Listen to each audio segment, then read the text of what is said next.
આજરોજ સાઈ શક્તિ સેવા ગ્રુપ દ્વારા સતત 6ઠ્ઠા વર્ષે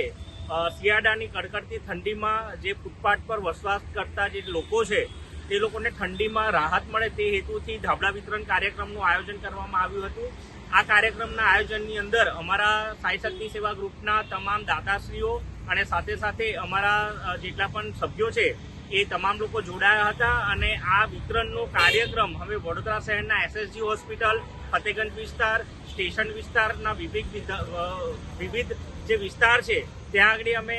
તેનું વિતરણ કરીને જે ફૂટપાથ પર વસતા લોકો છે તે લોકોને ઠંડીમાં રાહત મળે તે હેતુથી ધાબળા અને વિતરણ કરીને તે લોકોને લાભાર્થીઓને લાભ આપ્યો હતો। અને સતત આ જે સેવા કાર્યની અંદર અમારા જે દાતાશ્રીઓ છે જે દર અમારા કાર્યની અંદર સેવામાં સહભાગી થાય છે તે બદલ તમામ દાતાશ્રીઓનો અને તમામ કાર્યકારી સભ્યોનો અમે આભાર વ્યક્ત કરીએ છીએ।